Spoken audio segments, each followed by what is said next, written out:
Alright, ladies and gentlemen, it's time for Starlight Zone, a breath of fresh air compared to the bullshit we just went through. Featuring, in my opinion, the best music track in the game, this zone can run almost as fast as Green Hill. There are a few annoying enemies, but the odds of you finishing with over 50 rings are high, giving you an opportunity to make up for any missed Chaos Emeralds.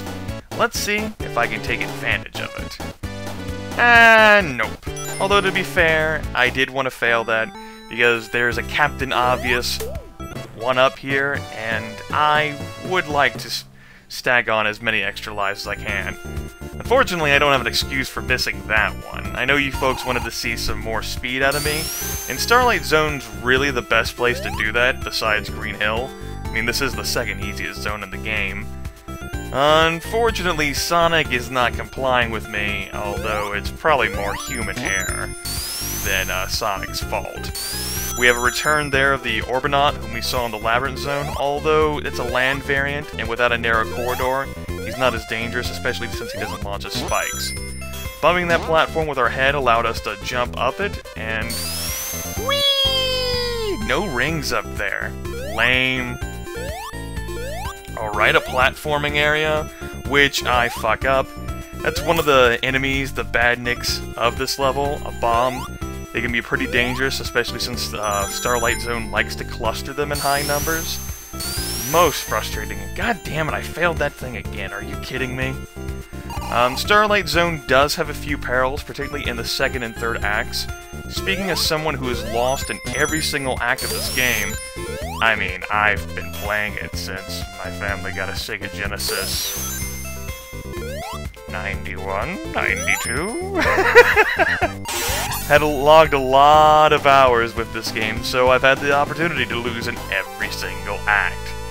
It's just depressing to lose in Starlight Zone, especially if you end up getting a game over here, because you slogged through all the bullshit of the first 4 zones, and just such a beautiful level to end up losing on. Speaking of beautiful, I mean, oh my goodness, I make this special stage that I fucked up on back in the second act of Green Hill to look easy compared now because of how easily I made it into this cordoned off area to get this final Chaos Emerald that I'm missing, just so the game doesn't make fun of me at the end. There's no special goodies that you get in the original Sonic as a result of collecting all the Chaos Emeralds. Future games feature things like Super Sonic, Hyper Sonic, Hyper Knuckles, and you know, shit like that, and you become a nearly omniscient, omnipotent being who can fly through the air and smash through about anything and perform great deeds in liberal justice. But this one just says, hey, you got them all, and the game won't make fun of you at the end, so long as you actually beat it. Yes, I've collected all of the emeralds before and failed to beat the game. It's kinda depressing. Alright, Act 2 of Starlight Zone, I no longer have to worry about the Chaos Emeralds. Very nice. So, you know, I can just finish with however many rings I want now.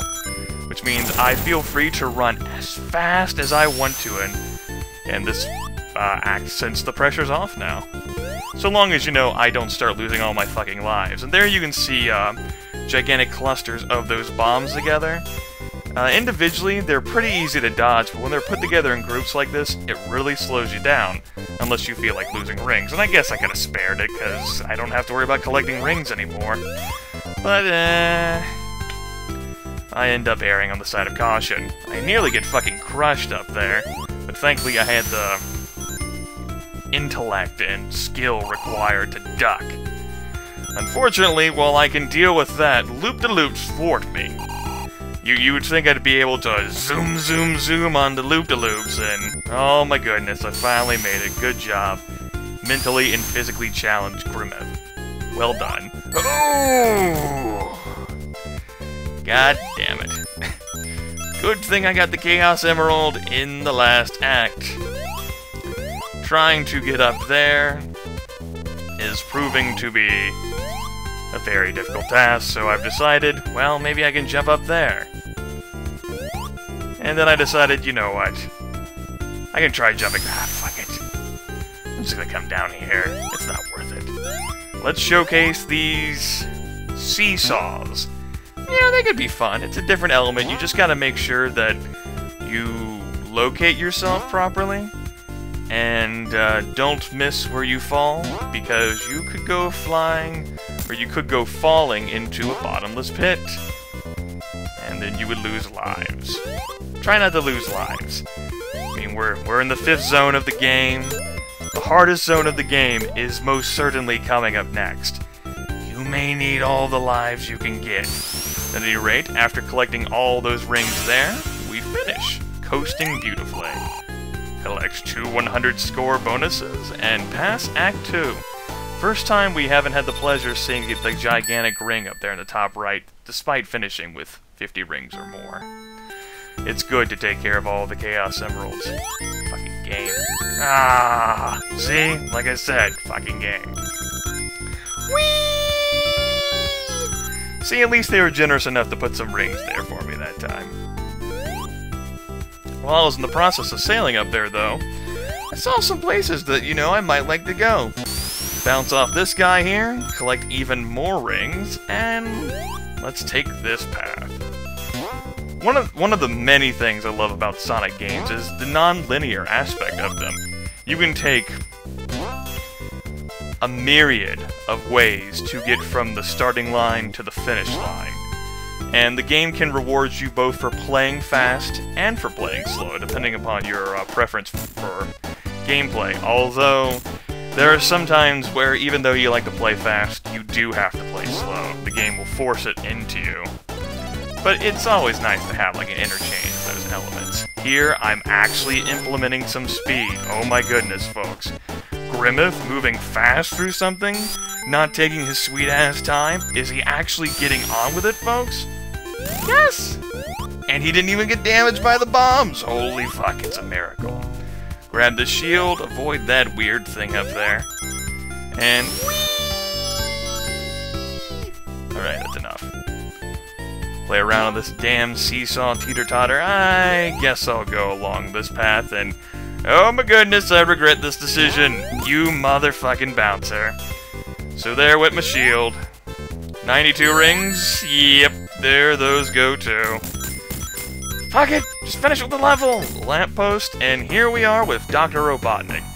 Now, this boss, his pattern, it's not that difficult once you learn it, but you can be a herp-derp like me and lose so many lives to this guy.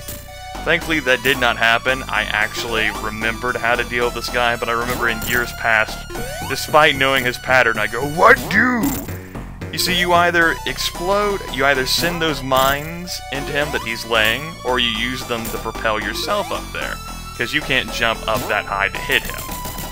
Thankfully, I managed to deal with him. I don't lose any lives on this beautiful Starlight Zone, and the game is set. With all the Chaos Emeralds, I am prepared to invade Dr. Robotnik's lair. Scrap brain slur.